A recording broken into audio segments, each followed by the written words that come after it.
The world has grown quiet now, and in this velvet darkness, a truth begins to stir. Have you ever noticed how happiness feels like trying to hold water in your cupped hands? You catch a glimpse of it, cool and clear, but the moment you try to tighten your grip, it slips through your fingers, leaving only a damp memory behind. We spend our entire lives building reservoirs, hoping to store enough joy for a lifetime. Yet we wake up in the middle of the night, feeling strangely parched. Tonight, we aren't looking for a map to a treasure chest. We are looking for the fountain that has been flowing beneath your floorboards all along. Close your eyes. Let the weight of the day sink into the mattress. Your breath is the only clock that matters now. There is a question that haunts the silence of our hearts. What will finally be enough? We tell ourselves it's the next promotion, the next house, the next person who will look at us and see a masterpiece. We treat happiness like a destination, a city we are traveling toward, believing that once we cross the gates, the restlessness will stop. But have you noticed? The city gates keep moving. The new home becomes just a collection of walls. The achievement becomes a trophy gathering dust, and the heart, ever hungry, is already scanning the horizon for a newer, brighter promise. Thousands of years ago, a man who had everything sat under the shade of a garden tree. He was a king. His life was a symphony of silk, fine wine, and the most beautiful music ever composed. He was the envy of the world. And yet, when he sat across from a wandering teacher, a man who owned nothing but a robe and a bowl, the king felt a sudden, sharp pang of poverty. He asked the teacher, "Who is truly happier? I have the world at my feet. Surely this is the peak of human existence." The teacher didn't argue, he didn't lecture. He simply invited the king to sit. "Can you sit here, with no music, no wine, no praise, and no distractions, for just 1 hour and remain happy?" The king thought he could, but as the minutes stretched, the silence began to itch. By the 6th hour, the king was a prisoner of his own mind. By the 24th hour, he was desperate to escape. The teacher smiled with a warmth that felt like a sunrise. "I can sit for a week with nothing," he said, "and the joy does not leave me, because my happiness is not a fire that needs your wood to burn. It is the sun itself." Think about that. Most of us are keeping a fire alive. We are constantly running, gathering sticks, blowing on the embers, terrified that the flame will go out if we stop for a second. We are exhausted by the maintenance of our own well-being, but there is a happiness called sukha. Imagine a wheel that is perfectly centered. It doesn't wobble. It doesn't grind against the axle. It rolls over the roughest gravel and the smoothest marble with the same effortless grace.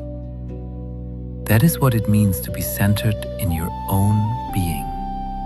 When the wheel is true, the road doesn't have to be perfect. Most of us spend our lives trying to pave the entire world, trying to remove every pebble and fill every pothole so our wobbly wheel won't shake us apart. But the secret isn't in the road, it's in the alignment of the wheel.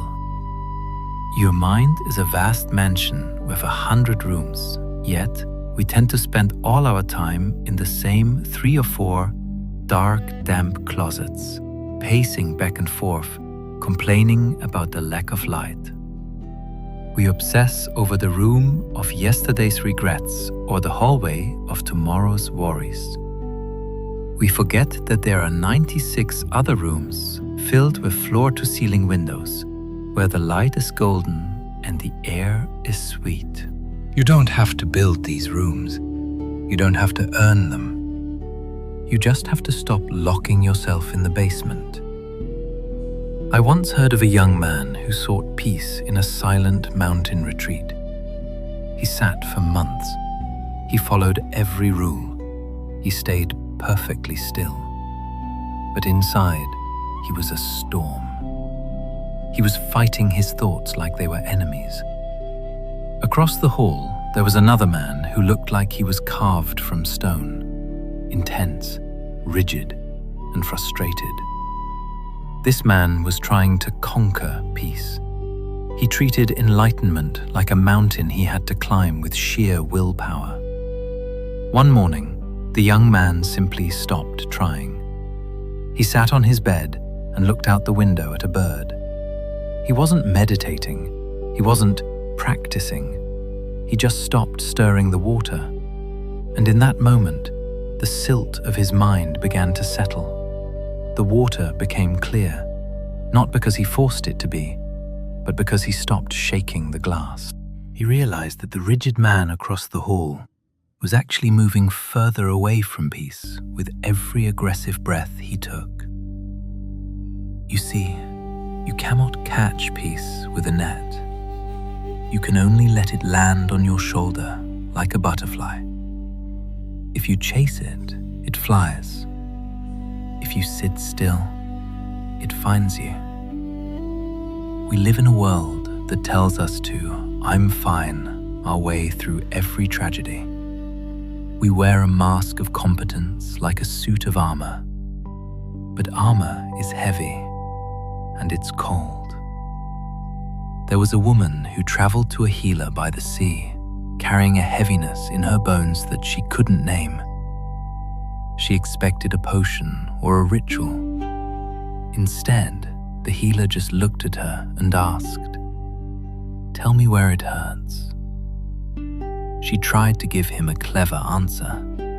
She tried to tell him she was doing okay. But the healer waited. He waited with the patience of the tide. And finally, the armor cracked. She began to speak about the loneliness she had buried under her busy schedule. She spoke about the grief she had tried to outrun. And as she spoke, the air in the room grew lighter. The healer told her, "You cannot find your way to the garden while you are pretending you aren't lost in the woods. Honesty is the first step of the path.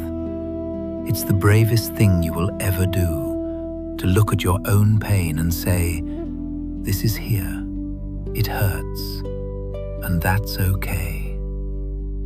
The moment you stop resisting the pain, it loses its power to drown you. It becomes a wave you can float on. Think of the old monk who swept the courtyard every dawn. He wasn't just moving leaves, he was sweeping the dust off his own soul. He knew that the worries of the night would always settle, just like the dust. He didn't get angry at the dust for existing. He didn't try to pave the courtyard so it would never get dirty again. He just picked up the broom. Every day is a new opportunity to sweep. Every breath is a new opportunity to begin again. You don't need to be a saint. You don't need to be a master. You just need to be someone who shows up for their own life with a little bit of care.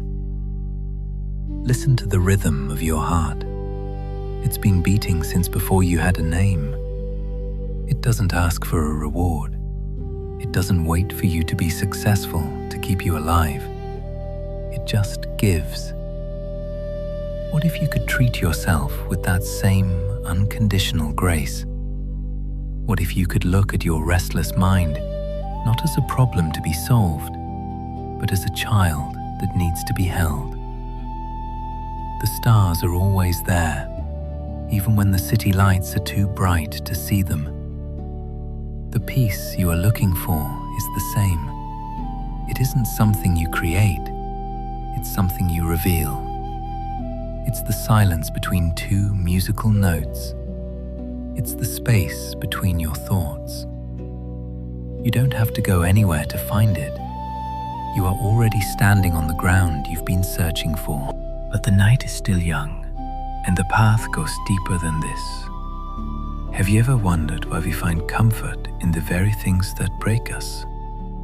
Why do we keep returning to the same circles, hoping for a different exit?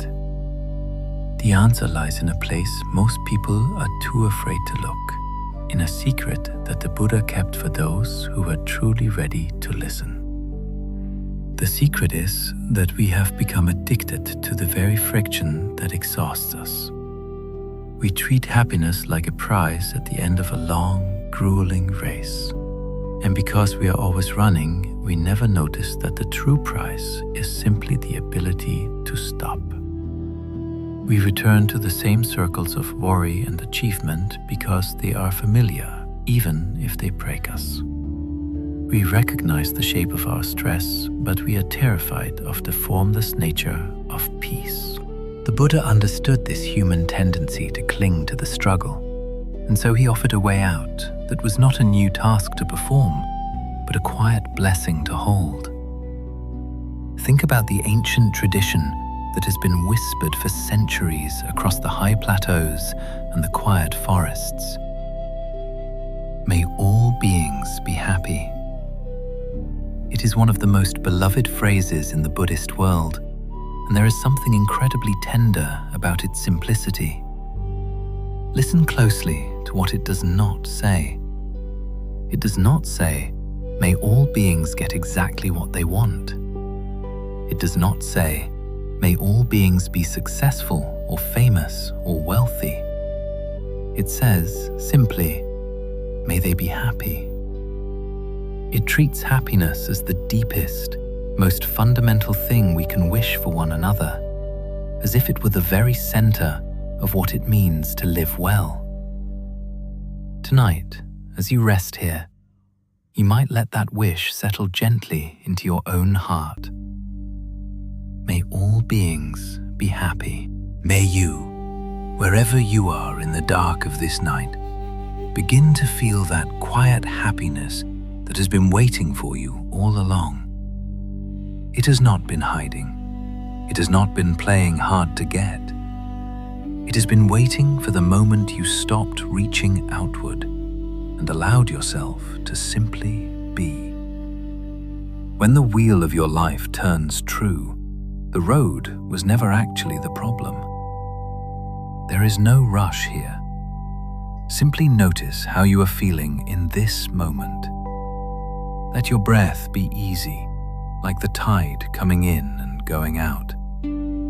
Sometimes the most surprising discoveries are not the ones we go searching for with maps and lanterns. They are the ones that find us quietly, when we have finally stopped trying so hard to find them. In the Buddhist tradition, there is a gentle but vital distinction made between two experiences that most of us bundle together under that single word, happiness. We call them both by the same name, but they are as different as a lightning strike and the steady glow of a hearth. One is joy. The other is something deeper, something that tradition calls sukha. We might translate it as ease or contentment, or a kind of happiness that has finally settled into its own stillness. Joy is a wonderful thing. It rises in the body like a wave, filling you with warmth and energy. It has a lightness that makes the world seem to shimmer and sparkle. But joy, by its very nature, is a movement. It swells, it reaches a crest, and eventually it must pass. There is an excitement to joy, a beautiful aliveness, but there is also a subtle restlessness within it. If you have ever laughed so hard that you needed to catch your breath, or felt a surge of delight that left your heart buzzing, you know what joy feels like. It is a vibrant visitor who arrives with great energy, stays for a while, and then needs to move on. But beneath that joy, when the wave has crested and the energy begins to soften, there's something else, something much quieter. It does not announce itself with trumpets or bright lights.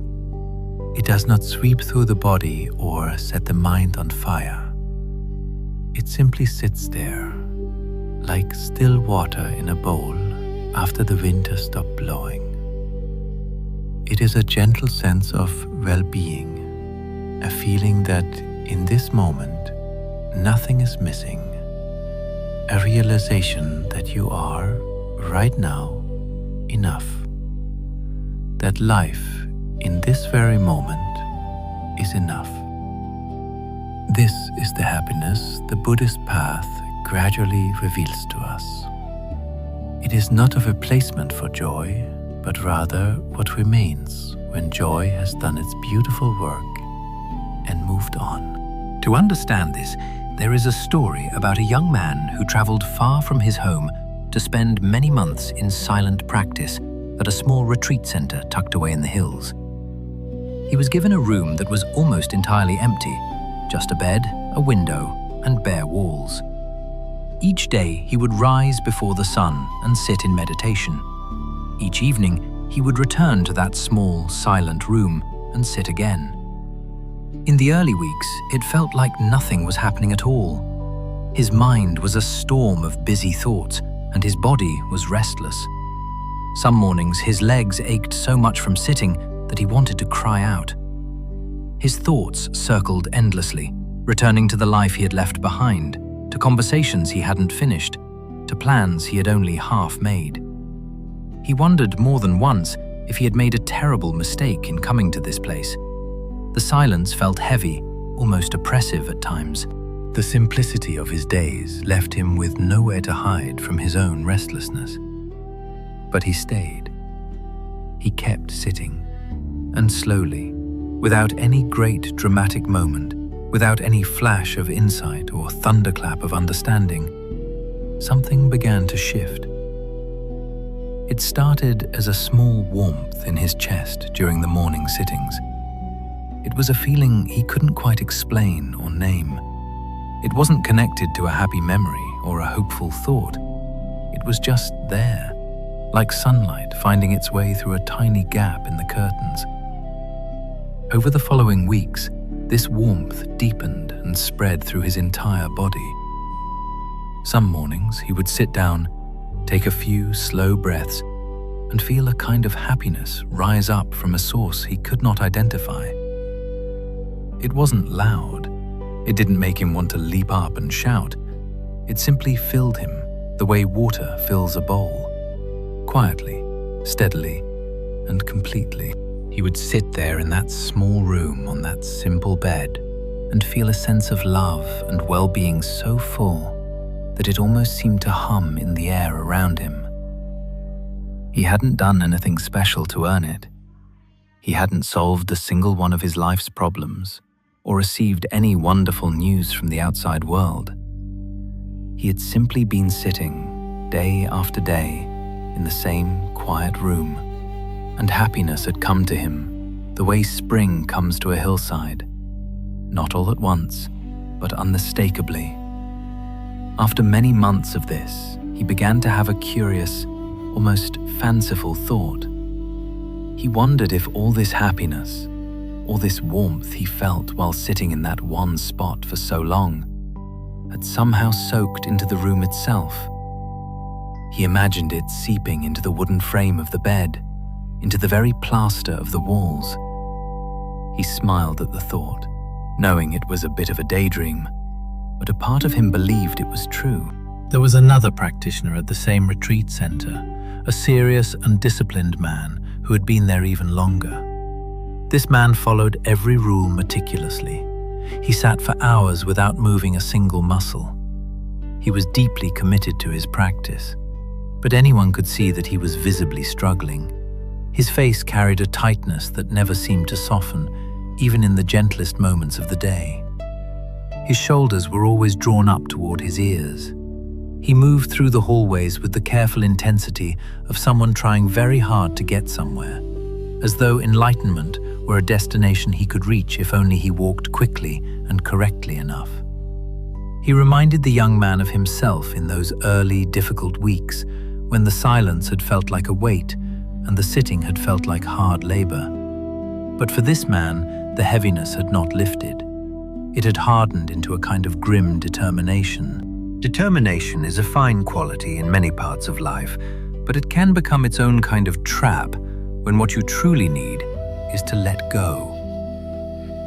One morning, the young man passed this serious practitioner in the corridor and quietly asked a simple, practical question about where to find something he needed. The second man turned sharply, his voice tight with frustration. "You are not supposed to be speaking," he whispered harshly. "You are disrupting the silence." The young man said nothing more. He simply nodded and walked on. But he felt a deep sense of recognition for his fellow traveler. He understood what it was like to try so hard that the trying itself becomes the obstacle. He knew the pain of gripping a spiritual practice so tightly that there is no room left for anything gentle to enter. He saw how easy it is to confuse effort with progress and discipline with peace. And so, quietly and privately, he found himself wishing that this man could come and sit in his room for a while. Not to meditate in any particular way, and certainly not to try harder, but just to sit in that space where happiness had been gathering softly for all those months. He wished the room itself might offer what all the discipline in the world could not: the permission to stop trying, the permission to simply receive. There is a teaching here that is so easy to miss because it is so incredibly simple. Joy and happiness are not achievements. They are not rewards we earn by practicing hard enough or living well enough. They are more like qualities of our own being that we have simply overlooked. The way you might overlook a quiet friend in a noisy, crowded room. The Buddhist tradition describes something remarkable about the human mind. It says that we are capable of a vast range of inner experiences. Some teachers describe over 100 different states of awareness that a person can move through. And of all these many states, the great majority of them are actually peaceful or even beautiful. They carry within them a natural quality of ease, of openness, and well-being. Think about that for a moment. How many of those states involve suffering? Only a very small number. A tiny handful out of all the rooms in this vast inner house of yours. Imagine your mind as a grand estate with many, many rooms. Some are filled with golden light. Some are quiet and warm, smelling of old books and cedar. Some have windows that look out onto gardens you have never even seen before. A few rooms, perhaps only 3 or 4, are dim, cramped, and uncomfortable. And yet, somehow, most of us have spent our entire lives moving back and forth between those few dim rooms as if they were the entire house. We have paced the same small hallways, opened the same heavy, creaking doors, and believed with all our hearts that this was all there was. But the house is so much larger than we knew. Most of its rooms are already filled with light, waiting for us to turn the handle. This is not wishful thinking or a pretty metaphor. The Buddhist tradition treats this as a practical observation about the nature of the mind. We have more capacity for peace, for ease, and for quiet happiness than we have ever used. The potential is already there. It has always been there. We simply have not yet learned how to walk through all the doors. What is it that keeps us in those few familiar, uncomfortable rooms? Why do we pace the same small space when the rest of the mansion is waiting? The teachings point to something very simple. We are distracted. Not by one big thing, but by 1,000 small ones.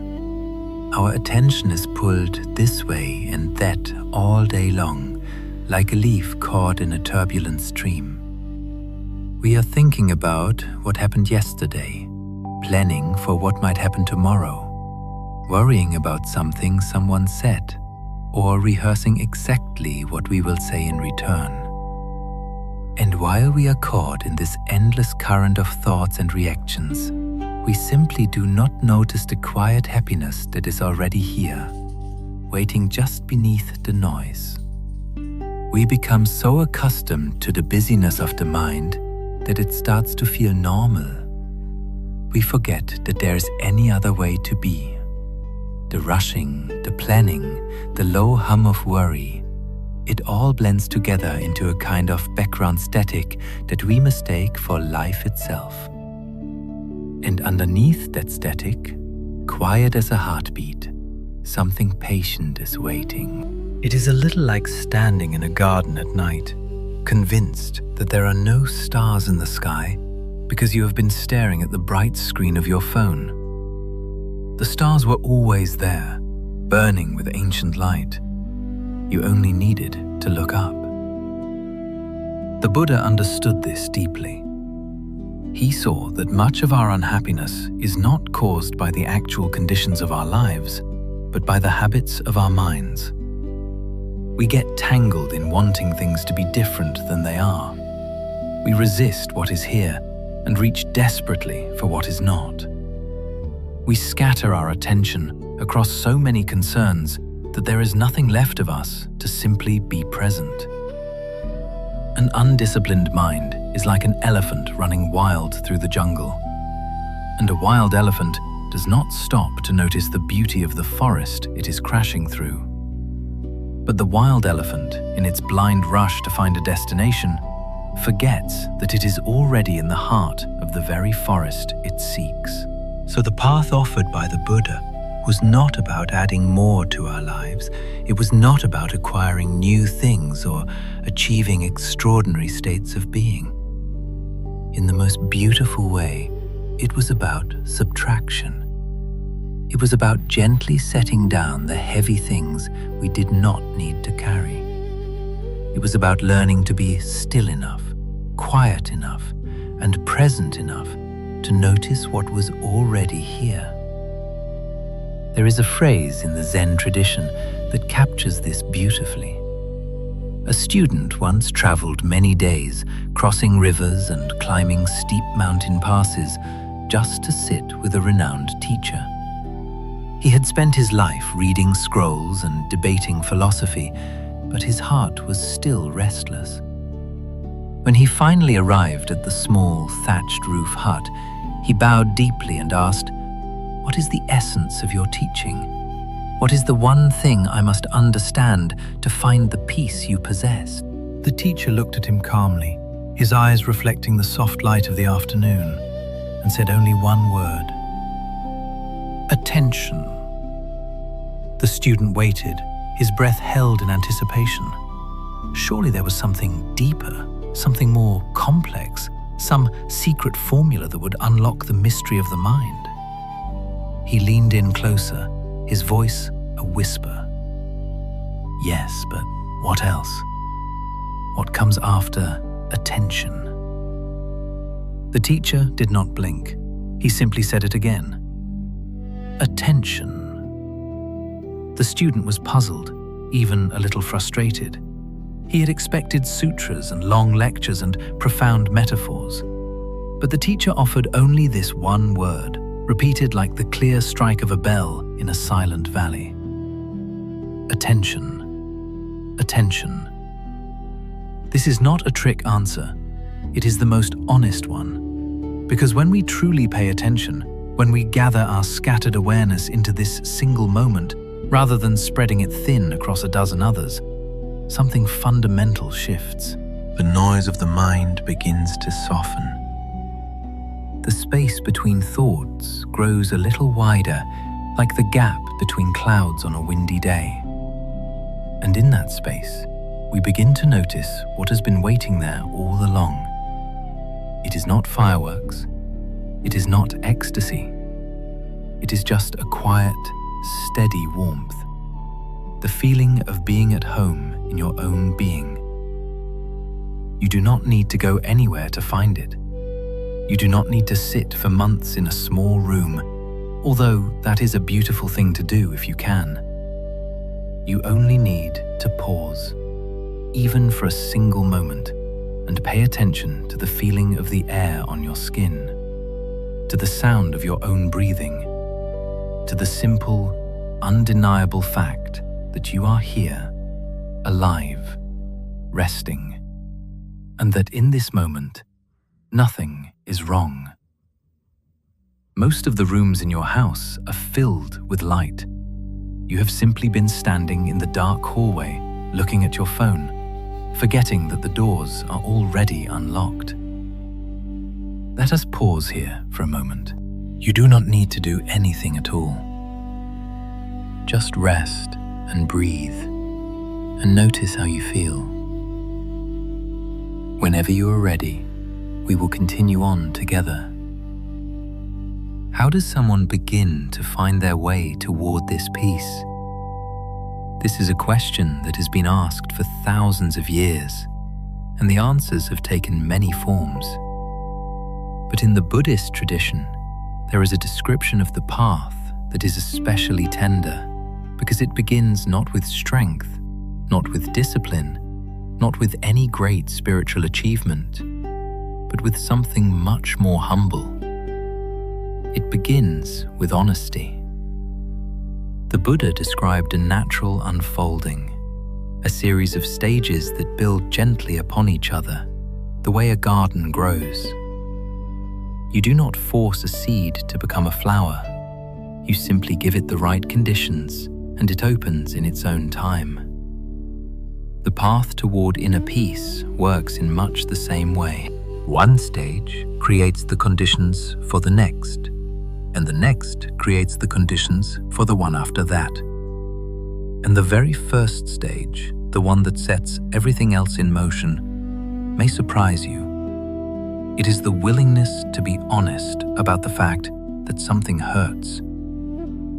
There is a story about a woman who traveled a great distance to visit a healer in a small village by the sea. She had been unwell for a long time, not in any way she could easily describe to a doctor, but in the way that sometimes settles into the bones and makes the world feel grey. She had tried many things to fix it. She had kept herself incredibly busy. She had filled her days with distractions and her nights with noise. She had told herself, and everyone around her, that she was fine, that she was strong, that she was capable. When she arrived at the village and found the healer, he was sitting on the porch of a small wooden house, looking out at the endless horizon of the water. He did not seem hurried. He did not seem to be waiting for anything in particular. He simply looked up as she approached and gestured for her to sit on the wooden bench across from him. She sat down and waited. She expected him to examine her, perhaps to take her pulse or offer her some herbal remedy or some wise, cryptic advice. Instead, he simply looked at her with kind, steady eyes and said, "Tell me where it hurts." She opened her mouth to answer and found that she could not speak. Not because there was nothing to say, but because there was so much, years of it, layers of it, and she had never, not once, allowed herself to say it plainly. She had always found a way to change the subject, or to soften the blow, or to wrap her pain in a laugh and hand it back as though it were nothing. The healer did not rush her. He did not fill the silence with prying questions. He simply sat quietly and waited, the way the sea waits for the shore. After a long time, she began to speak, slowly at first, haltingly, as if she were learning a language she had long forgotten. Then, more freely, the words spilling out like a river breaking through a dam. She spoke about the deep tiredness she had been carrying, the sadness she had not wanted to name, the loneliness she had covered over with busyness, the way she had been pretending, even to herself, that everything was all right. When she finished, the air between them felt different. It was lighter somehow, as if a great weight had been lifted from the porch itself. The healer nodded slowly. "That is the beginning," he said softly. "You cannot find your way to peace while you are pretending you are already there." She looked at him, confused. "But I have not done anything," she said. "I have only told you what is wrong." The healer smiled, and there was a warmth in his voice that surprised her. "Yes," he said, "and that is the bravest thing most people will ever do." This is what the Buddhist tradition means when it places suffering at the very start of the path. It is not saying that suffering is good or that we should go looking for it. It is saying something much gentler than that. It is saying, when you are in pain, be honest about it. Do not turn away. Do not numb yourself to it. Do not plaster a smile over the ache and tell the world you are fine. Because here is what happens when we are honest about our suffering. Something remarkable opens up. A kind of doorway appears that was not visible before. When we stop pretending, when we set down the exhausting weight of keeping up appearances, we suddenly find we have room for something new.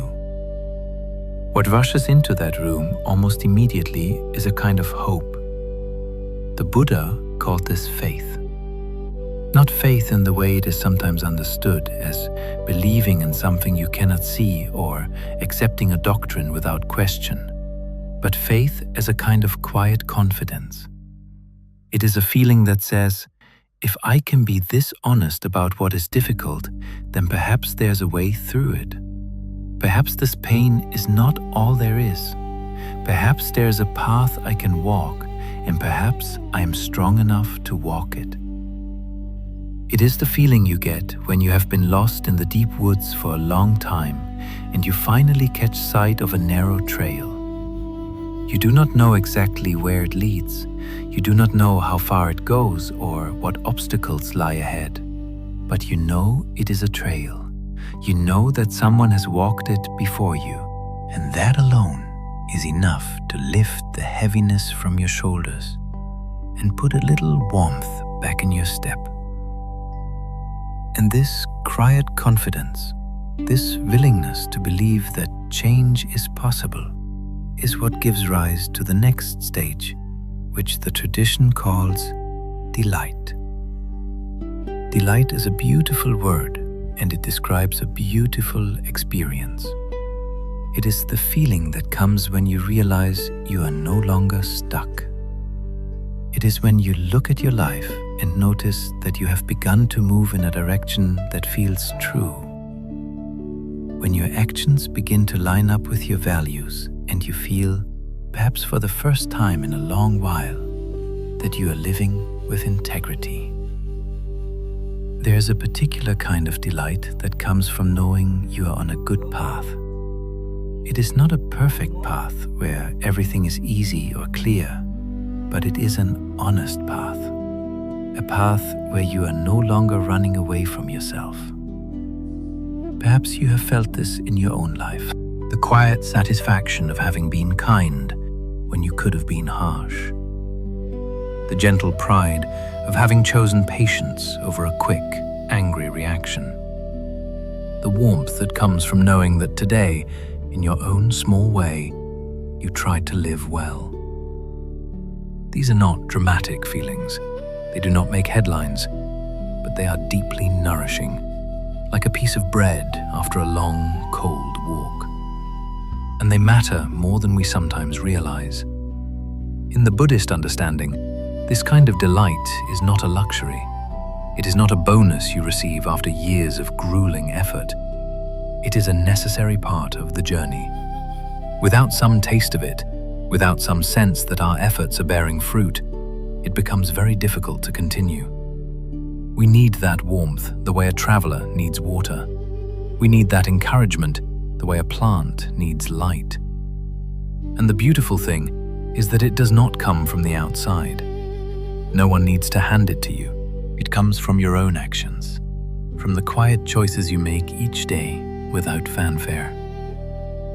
There is a story about an old monk who lived in a monastery high in the mountains.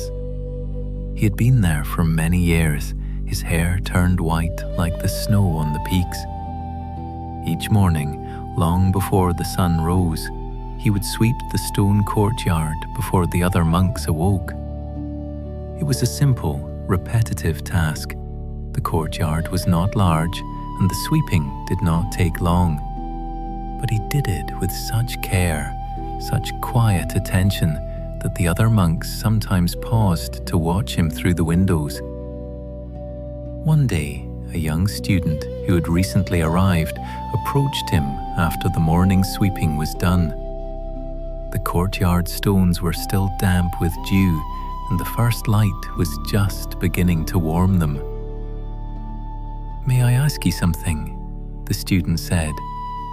The old monk nodded, leaning slightly on his broom. "Why do you always sweep the courtyard yourself? There are younger monks who could do it easily. You have been here longer than anyone. Surely you have earned the right to rest." The old monk smiled. It was the kind of smile that comes from having been asked a question you have already answered for yourself 1,000 times. "When I sweep," he said, "I am not cleaning the courtyard. I am cleaning my mind." The student looked puzzled, his brow furrowing.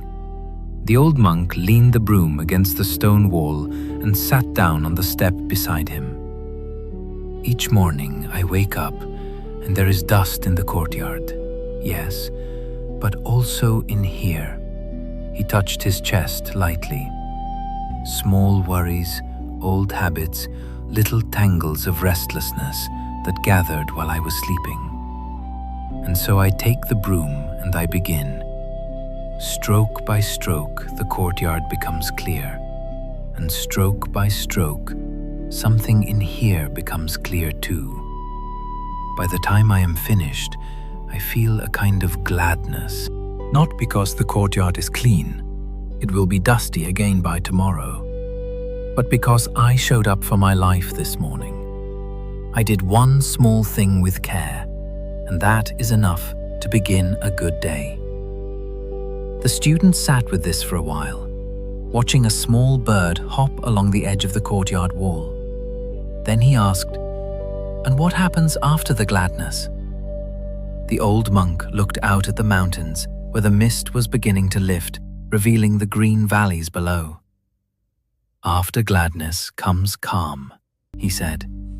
"And after calm, if you are patient, comes something very like peace." This is the gentle logic of the path. Honesty about our suffering opens the door to faith. Faith opens the door to delight. Delight, the quiet gladness of a life lived with care, opens the door to something the tradition calls joy. Joy is warmer, more expansive, a feeling that begins to spread through the body like sunlight through a window on a winter morning. And joy, in its own time, begins to settle. It is like a river that slows as it reaches a wide, open valley. The energy is still there. The life is still there. But it is no longer rushing or turbulent. It becomes tranquil. It becomes still. And this tranquility is what creates the ground for the kind of happiness that does not depend on the world being perfect. It is a happiness that can sit in the middle of a storm and not be blown away. It is the realization that the peace we were looking for was never at the end of the road, but in the way we chose to walk. Each stroke of the broom, each honest word, each moment of attention is a brick in the house of peace we are building. None of these stages are forced. They are not demands we place upon ourselves or expectations we must live up to. Instead, they unfold with the quiet, effortless grace of a flower, opening its petals to the morning sun. Each petal makes room for the next, not because it is told to, but because it is the nature of the flower to bloom. This deep settling of all our restless energies is what creates the ground for the kind of happiness we have been speaking of tonight. It is a natural process, a blossoming of the spirit that happens when the conditions are right. This path is not a ladder. It is not a test. It is not something to measure yourself against or feel guilty about if you think you are not moving fast enough. The Buddha did not describe these stages so that we would look at ourselves and think, "I am not far enough along."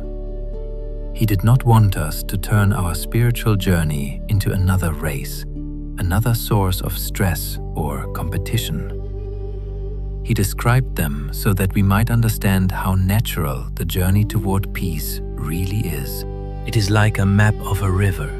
The map does not make the river flow. It simply shows us the way the water naturally wants to go. If you have ever been honest about a difficult feeling, even for a single breath, you have already taken the first step. If you have ever felt a small, flickering spark of hope that things could be different, that you could be different, you have already taken the second. If you have ever felt a quiet sense of gladness about a kind choice you made, a moment of patience when you wanted to be angry, or a day when you lived a little more gently than the day before, you have already taken the third. You are further along than you think. The path is not somewhere out ahead of you, hidden in the distance. It is already beneath your feet. It is the ground you are standing on right now. There is a saying in the Zen tradition that the journey of 1,000 miles begins with a single step. But perhaps it is even simpler than that. Perhaps the journey begins the moment you stop pretending you do not need one. The moment you stop pretending you are already at the destination and allow yourself to be exactly where you are. The Buddha once said that in the end, only 3 things matter: how much you loved, how gently you lived, and how gracefully you let go of things not meant for you. And the letting go begins always with honesty. It begins with the courage to say, "This is where I am. This is what I feel. And from here, I'm willing to take the next small step." So tonight, wherever you are on this path, know that it is already unfolding. You do not need to push it along. You do not need to be further ahead than you are. The seed does not rush toward the sun. It does not strain or worry about the height of the trees around it. It simply grows one quiet day at a time, trusting the light. And the light, as it turns out, has been there all along, waiting for the seed to break through the dark earth. Let us rest here for a moment. Feel the ground beneath you, solid and unmoving. Feel the ease of having nowhere to be, nothing to achieve, and no one to impress. And when you are ready, we will walk on together. Most of us have spent a long time looking for happiness. We have been looking for it since we were very young, though we may not have called it that then. We called it other things. When we were children, we called it comfort, the safety of a parent's hand, or the warmth of a familiar bed. As we grew older, we called it success, security, love, the right job, the right home, the right life. We set out after these things with great sincerity, believing, as most of the world believes, that happiness is something you find at the end of a long and difficult search.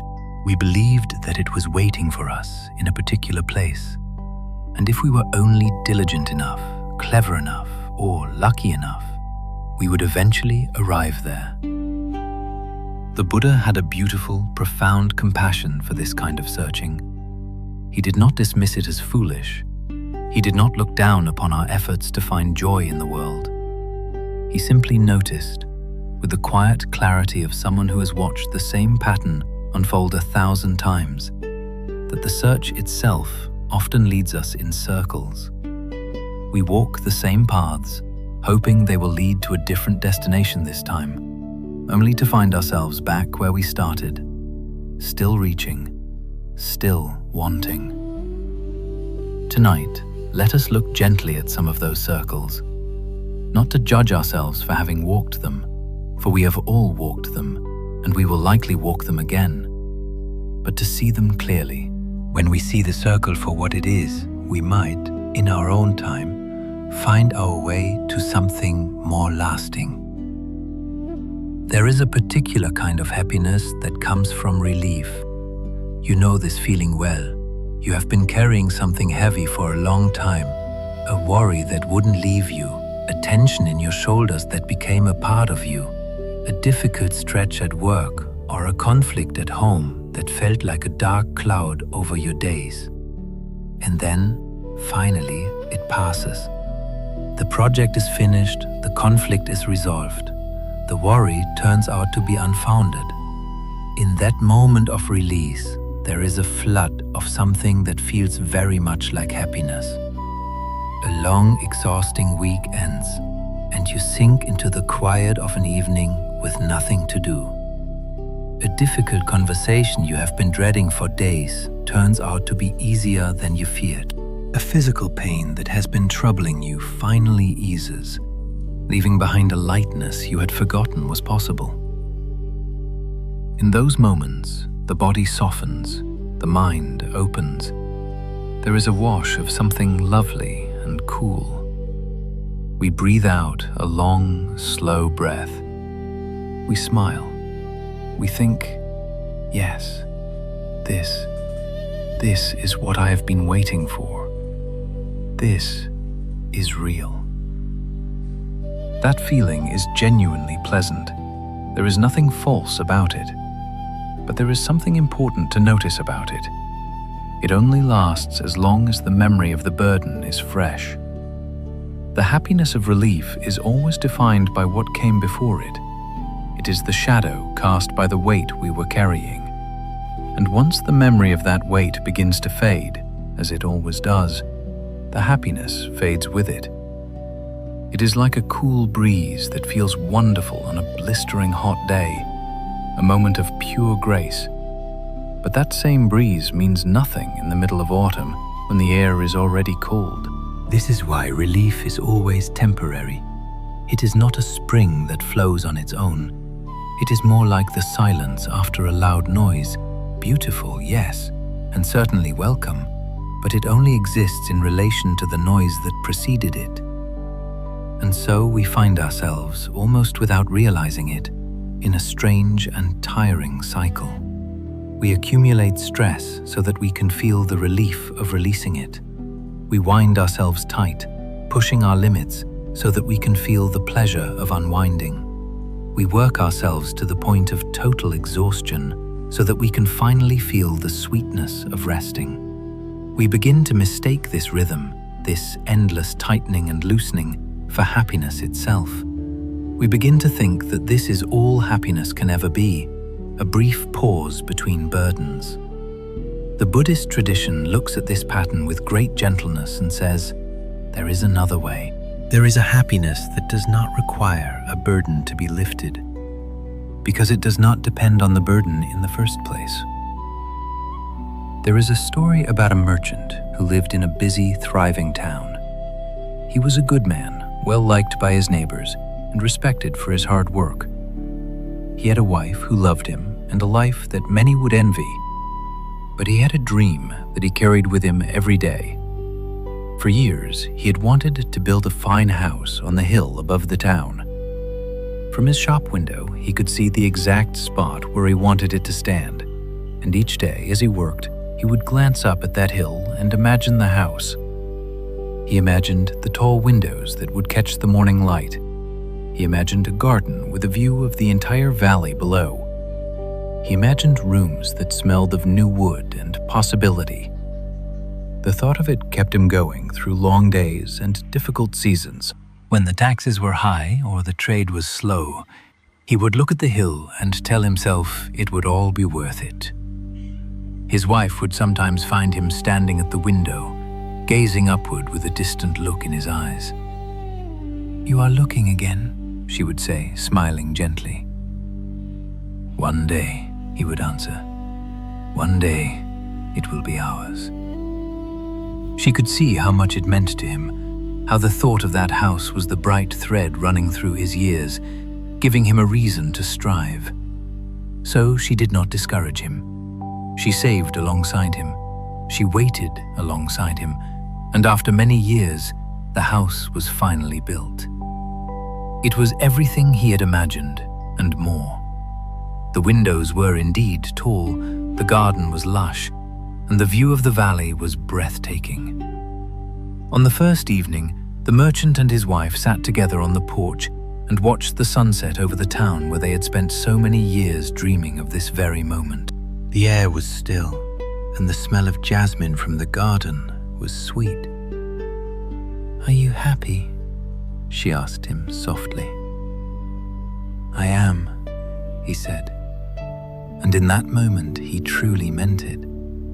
He felt a sense of arrival, a feeling that his life was finally complete. But after a few months, something began to shift. It was subtle at first. The rooms that had felt so full of possibility began to feel simply like rooms. The view from the garden, which had once taken his breath away every single morning, became familiar. He still liked the house. He was still glad he had built it. But the happiness, that bright, warm, electric feeling that had filled him in the early days, had quietly slipped away. It went the way morning mist lifts from a valley, without anyone noticing exactly when it vanished. His wife noticed the change before he did. "You are looking out the window again," she said one afternoon. He turned, startled. He had not realized he had been doing it, but she was right. He had been standing at the window of their beautiful new house, looking out across the town to a different hill on the opposite side of the valley. And he had been thinking to himself that the light over there was different, and that it would be a lovely place for a second garden, or perhaps a small summer cottage. This is what the Buddhist teachings call the happiness of fulfillment. It is the happiness that comes when a wish is granted, a desire is met, or a long-held longing is finally satisfied. And it is, in its own way, a real kind of happiness. The problem is not that it is false, the problem is that it does not stay. We have all lived some version of this story. We wanted something very badly, a promotion, a relationship, a specific possession, a change in our circumstances. We worked for it, we waited for it, and we spent countless hours imagining how wonderful it would feel to finally have it.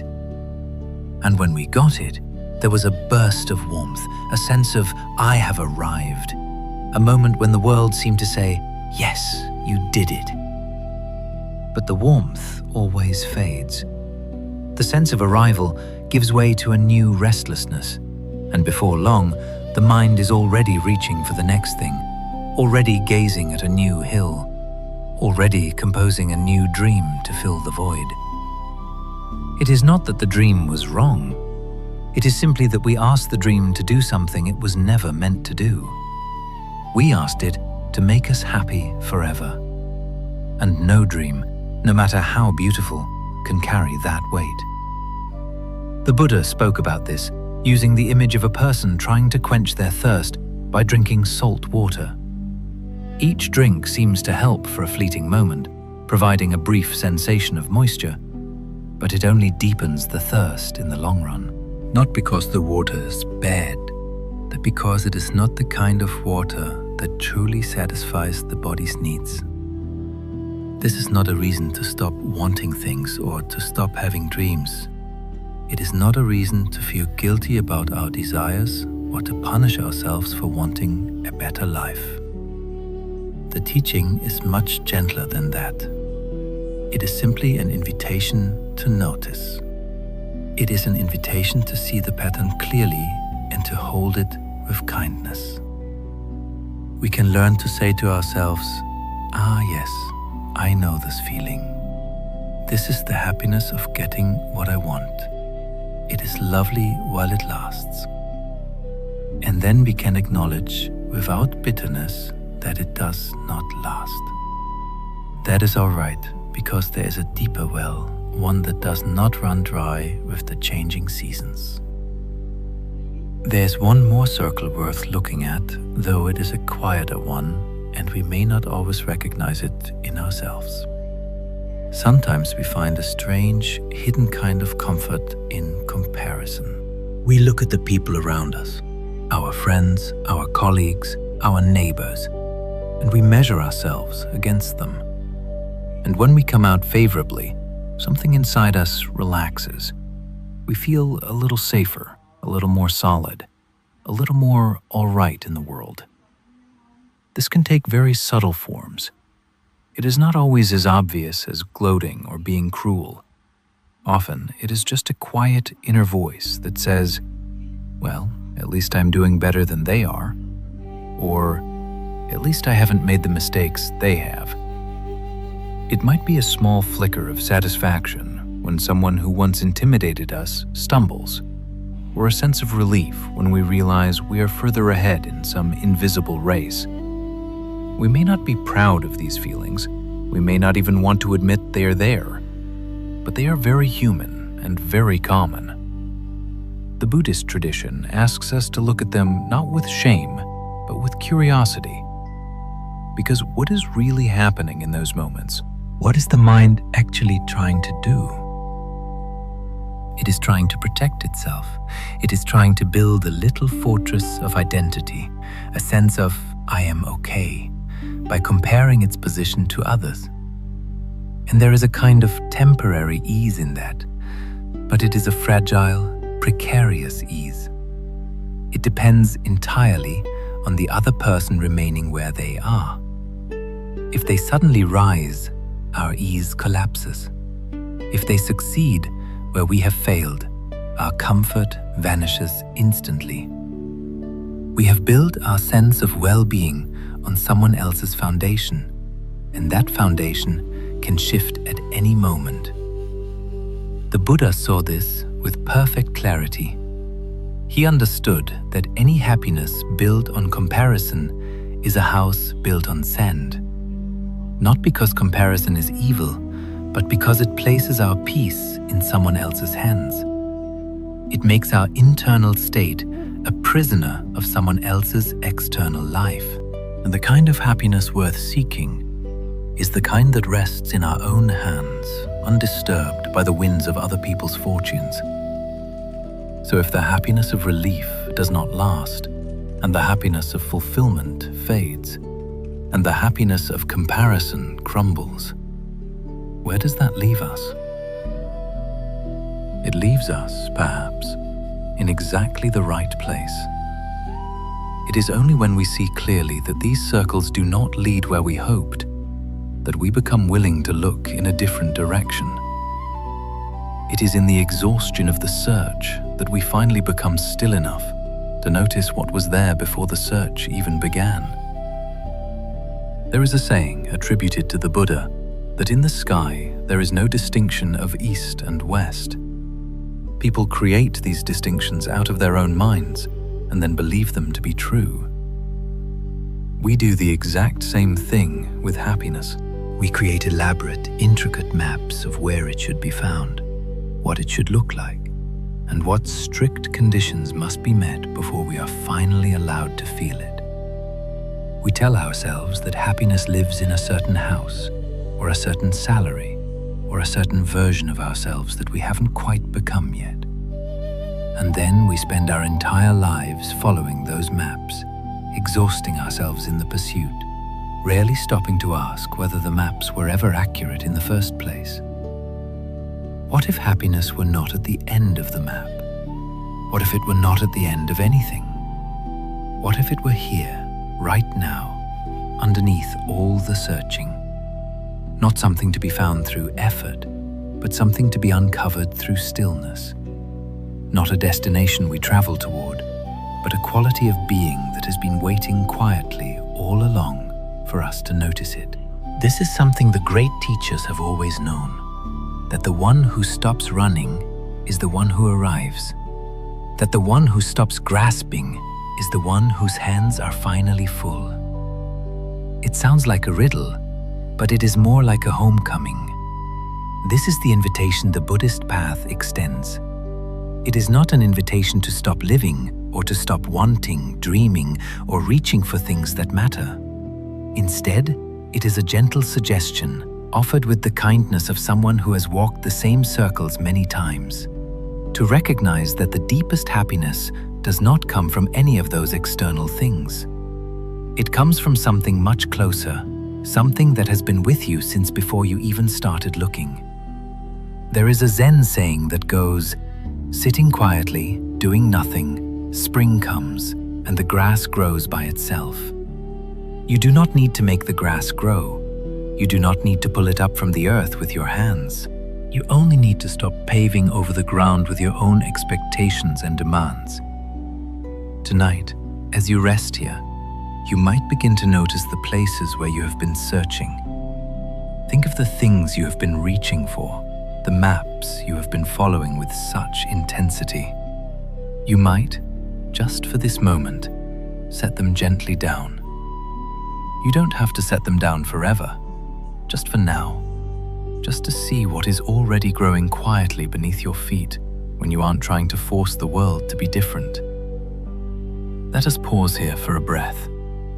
Let the breath come easily. Let the body settle into the support beneath it. And when you are ready, we will continue this inward journey together. Right now, your body is here. You can feel it, the weight of your limbs, the texture of the fabric against your skin, the quiet, steady rhythm of your breathing, which has been going on all this time without you needing to think about it at all. But where is your mind? If you are like most of us, it has been traveling. Even as your body has been perfectly still, your mind has wandered to a dozen different places. It has drifted to something that happened earlier today, perhaps a conversation that didn't go quite right. It has reached forward into tomorrow, rehearsing a plan or worrying about a task. It has been busy, your mind. It has been everywhere except here. This is one of the most ordinary experiences of being human, and yet, according to the Buddhist tradition, it is also one of the deepest sources of our unease. There is a teaching that is easy to overlook because it sounds so simple. When our body, our mind, and our intentions are all in the same place at the same time, something remarkable happens. A kind of wholeness settles over us, a feeling of being gathered, complete, and present. Out of that wholeness, a very natural, unforced happiness begins to arise. It sounds simple because it is simple, and yet it is one of the rarest experiences most of us ever have. Think about how much of your life is spent divided. Your body sits at a dinner table, but your mind is already at your desk. Your hands are washing the dishes, but your thoughts are somewhere else entirely, perhaps miles away or years in the past. You lie down at the end of the day, and your body is exhausted, ready to rest, but your mind keeps running, chasing some thread it picked up hours ago and refuses to put down. We are scattered. Not in some dramatic way that anyone would notice from the outside, but quietly, constantly, like a river that has been split into a dozen smaller streams. Each stream still flows, but none of them carries the full force of the water. None of them runs deep. We've grown so used to this fragmentation that we think it is normal. We think everyone lives this way. And perhaps they do. But that does not make it our deepest nature. There is a Zen saying, when you walk, just walk. When you eat, just eat. It sounds almost comically basic, doesn't it? But try it. Truly try it, and you will see how radical and difficult it is. Try eating a meal without reading, without watching anything, without thinking about anything except the food in front of you. Try walking down a street without your mind running ahead to where you are going. In those rare moments when you manage it, even briefly, there is a shift, a settling. a feeling of being more fully alive than you were a moment ago. The Buddhist path is, in many ways, about gathering those scattered streams back together. It is about bringing the full force of who we are into a single, undivided flow. When that happens, when we are truly whole and truly here,